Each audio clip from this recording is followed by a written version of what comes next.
पर रखा। तो मोदी सरकार के इस बजट में कई महत्वपूर्ण ऐलान किए गए हैं। अगर हम सेक्टर वाइज बात करें कि किस सेक्टर को क्या मिला, ये बता रहे हैं मेरे सहयोगी आर्येंद्र। शुक्रिया प्रखर जी। और निश्चित तौर से आज के अंतरिम बजट में वित्त मंत्री निर्मला सीतारमण ने सेक्टर वाइज कई प्रावधान किए हैं। अगर हम सबसे पहले बात करें खेती किसानी को लेकर किस प्रकार से किसानों के लिए प्रावधान है, तो किसान सम्मान निधि के 11.8 करोड़ किसानों को अभी तक फायदा मिला है, इस बात का जिक्र वित्त मंत्री ने किया है। 4 करोड़ किसानों को फसल बीमा योजना का लाभ मिला है और निश्चित तौर से प्रीमियम देकर अपनी फसल का एक मुआवजे के तौर पर उसका फायदा मिलता है। इलेक्ट्रॉनिक नेशनल एग्रीकल्चर मार्केट द्वारा 1361 मंडियों का एकीकरण किया गया है। ई नैम के माध्यम से देखा जाए तो ये एक बड़ा प्रयास सरकार की ओर से किया गया है। करीब 1.25 करोड़ किसानों को ई मंडी का लाभ मिला है, जबकि 3 लाख करोड़ रुपए का ई मंडी में लेन देन हुआ है। पीएम किसान संपदा योजना के बारे में भी वित्त मंत्री ने साफ तौर से कहा, इसको व्यापक विस्तार देने का निश्चित तौर से काम किया जाएगा, क्योंकि किसान संपदा योजना के माध्यम से रोजगार के अवसर पैदा होंगे और कई प्रकार के फायदे खेती किसानी में देखने को मिलेंगे। 38 लाख किसानों को इसका फायदा सीधे तौर पर होगा। जिस प्रकार के प्रावधानों को लाने की बात वित्त मंत्री ने अपने अंतरिम बजट भाषण में कही है। 10 लाख रोजगार के अवसर सृजित होंगे पीएम संपदा योजना के माध्यम से और किसानों और ग्रामीण अर्थव्यवस्था में इसका एक बृहद और बड़ा फायदा होता दिखाई पड़ेगा, इस बात का जिक्र वित्त मंत्री ने कहा है। इसके अलावा अगर हम बात करें अन्य सेक्टर्स के लिहाज से, तो महिलाओं पर किस प्रकार से तमाम प्रकार का एलोकेशन किया गया है, उस लिहाज से अगर देखा जाए तो आयुष्मान भारत योजना के तहत आशा कार्यकर्ताओं और आंगनवाड़ी कार्यकर्ताओं को शामिल किया जाएगा और जो आयुष्मान भारत योजना के लाभ है वो इन दोनों काम करने वाले जो वर्ग है उनको मिल सकेगा। 2 करोड़ घर अगले 5 साल में और बनाए जाएंगे। हम जानते हैं कि घरों का निर्माण या रजिस्ट्री महिलाओं के नाम पे होती तो सीधे तौर पे महिला सशक्तिकरण यहाँ दिखाई पड़ेगा। 9 से 14 वर्ष की बालिकाओं के लिए सर्वाइकल कैंसर के वैक्सीनेशन पर सरकार का जोर है। अपने आप में उभरती समस्या, लेकिन समाधान लेकर सरकार आती हुई और संवेदनशीलता दिखाई पड़ रही है बच्चियों में उभरते इस समस्या से निपटने के लिए।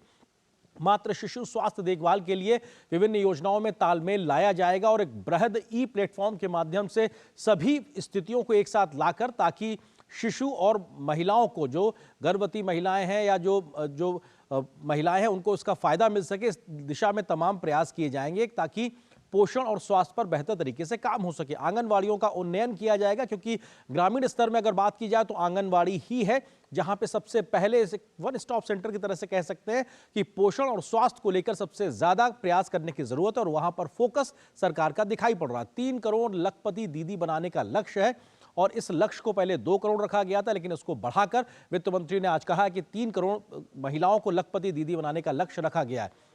इसके अलावा अगर हम बात करें रेलवे के सेक्टर में किस प्रकार से तमाम प्रावधान किए गए हैं, उसका हम जिक्र करते हैं, तो अगर 3 प्रमुख आर्थिक रेल कॉरिडोर का घोषणा आज वित्त मंत्री ने की है और अपने आप में हम जानते हैं कि डेडिकेटेड फ्रेट कॉरिडोर के अलावा इन 3 कॉरिडोर में पहला होगा ऊर्जा, खनिज और सीमेंट कॉरिडोर, यानी कि इस प्रकार के खनिज और इस्पात का जो फैक्ट्रीज है वहां तक सीधे पहुंच सके बिना किसी व्यवधान के और ये अर्थव्यवस्था को तेज गति से आगे चलाए, उस पर कहीं फोकस है। दूसरा जो पोर्ट होगा, कॉरिडोर होगा, वो पोर्ट कनेक्टिविटी कॉरिडोर होगा, तो जो पोर्ट्स हैं उनकी कनेक्टिविटी बेहतर हो ताकि एक्सपोर्ट इंपोर्ट के लिए किसी प्रकार का एक रुकावट ना आने पाए और त्वरित गति से कच्चा माल हो या फाइनल प्रोडक्ट हो वो सब पहुंच सके। तीसरे कॉरिडोर की अगर बात की जाए तो उच्च यातायात घनत्व वाला जो कॉरिडोर है उस पे काम होगा, यानी कि जहां पर यात्रियों की संख्या ज्यादा है जिस रेलवे ट्रैक पर, जिस पूरे कॉरिडोर पे, वहां पर एक डेडिकेटेड कॉरिडोर के माध्यम से उस घनत्व को कम करने की कोशिश की जाएगी। पीएम गति शक्ति के तहत परियोजनाओं की पहचान की गई है ताकि जल्दी से और समय के साथ उनको पूरा किया जा सके। इस बात को भी वित्त मंत्री ने अपने बजट भाषण में कहा है। और सामान्य रेल की बोगियों में वंदे भारत मानकों के आधार पर 40,000 बोगियों को बदला जाएगा, यानी कि नए भारत की पहचान बन चुकी वंदे भारत ट्रेन की बेहतर सुविधाओं वाली बोगियां अब सामान्य ट्रेनों में सामान्य यात्रियों के लिए भी लाभ देती नजर आएंगी। सरकार इस पर काम करेगी। तो अपने आप में 40,000 बोगियों को वंदे भारत मानकों के आधार पर बदला जाएगा। इस बात का जिक्र आज वित्त मंत्री ने अपने अंतरिम बजट भाषण 2024-25 के लिए किया है और ये एक बड़े बदलाव के तौर पर देखा जा सकता है। और अगर हम बात करें भारत की ऊर्जा सुरक्षा को लेकर, उसमें खासतौर से ग्रीन एनर्जी, रिन्यूएबल एनर्जी, ऊर्जा सुरक्षा पर किस प्रकार के प्रावधानों का जिक्र आज वित्त मंत्री ने किया है। आप देख सकते हैं सोलर हो, विंड हो, इलेक्ट्रॉनिक हो, इन तमाम चीजों पर फोकस है। आज सौर प्रणाली से 1 करोड़ परिवारों को निःशुल्क बिजली देने की बात वित्त मंत्री ने अपने बजट भाषण में कही है और यह अपने आप में बेहद महत्वपूर्ण है। हर महीने 300 यूनिट बिजली मुफ्त मिलेगी और इसके द्वारा जो उत्पादित अतिरिक्त ऊर्जा होगी वो सरकार खरीदेगी भी, यानी कि 15 से 18 हजार रुपए सालाना एक तरीके से बचत भी, अतिरिक्त पैसा भी कहीं ना कहीं आम लोगों को मिलेगा जो इस प्रकार की व्यवस्थाओं में आगे बढ़ेंगे। सार्वजनिक परिवहन के लिहाज से ई बसों का एक बड़ा नेटवर्क बनाया जाएगा, जाल बिछाया जाएगा और ये कोशिश होगी कि प्रदूषण रहित जो ई वाहन है उनके माध्यम से पब्लिक ट्रांसपोर्ट के नेटवर्क को बढ़ाया जा सके। ई वाहन विनिर्माण और चार्जिंग स्टेशनों का इकोसिस्टम बनाया जाएगा। इसकी कोशिश या कहा जाए परिकल्पना लंबे समय से चल रही है, जमीन पर तेज गति से काम किया गया, लेकिन इसको और आगे बढ़ाने की भी बात की जा रही है। अगर हम अगले सेक्टर के लिहाज से बात करें तो ये भी अपने आप में तमाम प्रावधानों के साथ हम इस बात जिक्र करते हैं कि आखिर रक्षा बजट में किस प्रकार के प्रावधान है, क्योंकि डिफेंस में हम देख सकते हैं कि कैसे तमाम जो कोशिशें की गई हैं कि रक्षा बजट को कैसे आत्मनिर्भर बनने की दिशा में आगे बढ़ाया जाए। तो रक्षा के लिए लगभग 2.25 लाख करोड़ रुपए का आवंटन किया गया है। आप देख सकते हैं कि भारत आज रक्षा के क्षेत्र में आत्मनिर्भरता की ओर बढ़ रहा है। जो पहले हम सामान रक्षा उत्पाद मंगाया करते थे, आज हम दूसरे देशों को भेजते हुए नजर आ रहे हैं। हम अगले सेक्टर के लिहाज से अगर बात करें कि किस प्रकार के प्रावधान आज वित्त मंत्री ने अपने बजट भाषण में किए हैं, तो एजुकेशन सेक्टर की अगर बात की जाए तो 3000 नए ITI बीते 9-10 वर्षों में देश में खुले हैं, जिसकी वजह से छात्रों को एक शिक्षा का विस्तार मिलता दिखाई पड़ रहा। 7 नए IIT देश में इनका निर्माण हुआ है और ये देश के पूरब से लेकर पश्चिम, उत्तर से लेकर दक्षिण तक सभी राज्यों में इसका विस्तार दिया गया है और ये महज दिल्ली तक सीमित नहीं है। तो ये अपने आप में महत्वपूर्ण। इसी तरह 7 नए IIM भी बनाए गए हैं और ये भी अपने आप में देश में उच्च शिक्षा की गुणवत्ता को बेहतर करने की दिशा में एक नया काम कर रहे हैं, चाहे IT हो, IIMs हो। इसके अलावा 15 नए एम्स, क्योंकि पहले दिल्ली तक एम्स सीमित थे, लेकिन उसका विस्तार अब देश के अलग अलग राज्यों तक किया गया और ये 15 एम्स देश के अलग राज्यों में स्थापित किए गए हैं ताकि स्वास्थ्य सुविधाएं बेहतरी के साथ में लोगों को उनके राज्य और जिले तक ही स्थापित हो सके। 390 नए विश्वविद्यालय यूनिवर्सिटी को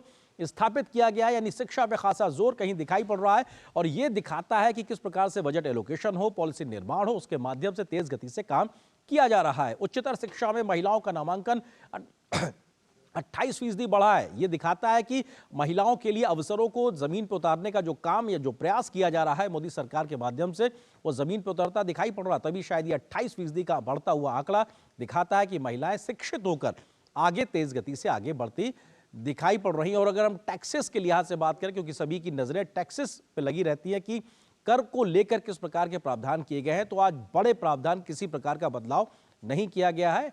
तो आयकर पर किसी प्रकार का बदलाव नहीं हुआ है। प्रत्यक्ष और अप्रत्यक्ष कर में किसी प्रकार का बदलाव की घोषणा वित्त मंत्री ने नहीं की है और यह साफ तौर से है। स्टार्टअप के लिए टैक्स पर छूट 31 मार्च 2025 तक बढ़ा दी गई, यानी कि 1 और साल तक यह छूट स्टार्टअप्स को मिलती रहेगी। इसका फायदा युवाओं को, इनोवेशन के क्षेत्र में काम कर रहे लोगों को मिलेगा। टैक्स पेपर सेवा सुधार पर फोकस होगा, यानी कि सरलीकरण को, सिंप्लीफिकेशन को लगातार सरकार जोर दे रही है ताकि किसी प्रकार की एक अव्यवस्था या ऐसी स्थिति ना हो जिसकी वजह से लोगों को कोई अनकन्वीनियंस एक तरीके से स्थिति पैदा हो। तो ये अपने आप में महत्वपूर्ण। और अगर हम ढांचागत विकास को लेकर बात करें, इंफ्रास्ट्रक्चर को लेकर बात करें, तो किस प्रकार के प्रावधान इस बार दिखाई पड़ रहे हैं। कनेक्टिविटी हो तमाम प्रकार के, उसको लेकर 11 लाख करोड़ रुपए से ज्यादा का खर्च करने की बात की गई है और अपने आप में सरकार पूंजीगत व्यय को बढ़ा रही है। लक्षद्वीप सहित बंदरगाह कनेक्टिविटी बढ़ाई जाएगी। सरकार का फोकस है कोस्टल एरिया में किस प्रकार के पर्यटन की स्थिति को बढ़ाया जाए। कनेक्टिविटी पे फोकस है ताकि ज्यादा लोग वहां पहुंच सके और इसका एक व्यापक जो फायदा है वहां के स्थानीय लोगों को मिल सके। उड़ान योजना के तहत 517 नए रूट लॉन्च होंगे और हम जानते हैं कि टायर 2 और टायर 3 जो शहर है उनको जोड़ने की कोशिश है उड़ान के माध्यम से। 517 नए रूट्स को शुरू करने की बात एक तरीके से दिखाई पड़ रही है। 1000 नए विमान खरीद रही हैं विमानन कंपनियां। इस बात का जिक्र वित्त मंत्री ने आज किया, क्योंकि जो भारत की विमानन क्षेत्र की क्षमताएं हैं वो लगातार बढ़ रही हैं और ऐसे में विमानन कंपनियों को उसको पूरा करने के लिए 1000 अतिरिक्त विमानों की जरूरत है, जिसको पूरा किया जा रहा है। तो ये अपने आप में दिखाता है कि किस प्रकार से तेज गति से इस दिशा में भी काम हो रहा है। 1000 नए विमान अपने आप में कंपनियों के खरीदने की बात की जा रही है। तो ये अपने आप में, हम अगर ढांचागत विकास के लिहाज से बात करें तो ये साफ तौर से हम कह सकते हैं कि किस प्रकार का एक लगातार कोशिश या सेक्टर वाइज एलोकेशन दिखाई पड़ रहा है और ये अपने आप में बेहद महत्वपूर्ण है। और हम सेक्टर वाइज लगातार बात कर रहे हैं कि किस तरीके से कोशिश की जा रही है। अगला जो है वो, अगर हेल्थ सेक्टर की बात की जाए, स्वास्थ्य के क्षेत्र में किस प्रकार के प्रावधान है। तो आयुष्मान भारत के तहत 7,500 करोड़ रुपए का आवंटन की जिक्र है। आयुष्मान का लाभ आशा कार्यकर्ताओं, आंगनबाड़ी कार्यकर्ताओं और सहायिकाओं को मिल सकेगा। इस बात के प्रावधान के साथ वित्त मंत्री ने आज बजट भाषण में अपनी इस बात की घोषणा की है और इसका विस्तार देने की बात की गई। सरकार की योजना सभी जिलों में अस्पताल स्थापित करने की, ताकि लोगों को दूर ना जाना पड़े, बेहतर स्वास्थ्य सुविधाएं उनको अपने घर तक ही मुहैया हो सके, इस बात की कोशिश लगातार करने की प्रयास किया जा रहा है। और इसके अलावा सर्वाइकल कैंसर के लिए 9 से 14 वर्ष की जो बालिकाएं हैं उनके लिए टीकाकरण की योजना के साथ भी सरकार आगे आ रही है। एक ऐसी उभरती समस्या, इसका व्यवहारिक समाधान के लिए सरकार आगे आई है। सर्वाइकल कैंसर टीकाकरण को प्रोत्साहन देने के लिए सरकार की ओर से यह प्रयास किया गया है और स्वास्थ्य के मोर्चे पर इस प्रकार से सरकार के जो बढ़ते कदम हैं आम लोगों के लिए फायदेमंद हो रहे हैं।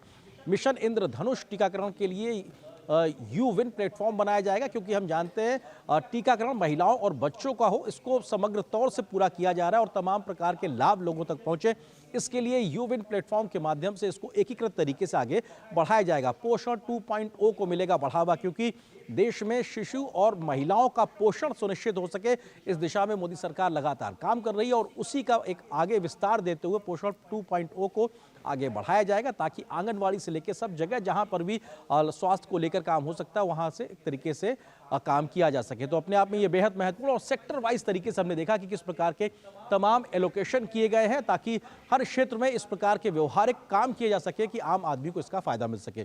प्रखर, तो आपने देखा कि किस प्रकार से इन तमाम चीजों में इसको शामिल किया गया और इससे शामिल करने के साथ में प्रावधानों को बजट भाषण में जगह दी गई। प्रखर, बहुत बहुत धन्यवाद आर्यन। आपने बहुत दिलचस्प तरीके से बताया कि अलग अलग सेक्टर में किस तरह से सरकार ने खास तौर से इस अंतरिम बजट में हर सेक्टर का ख्याल रखा है और किस तरह से जो है हर सेक्टर को क्या आवंटित किया गया, ये आपने पेश किया। इसके लिए बहुत बहुत धन्यवाद।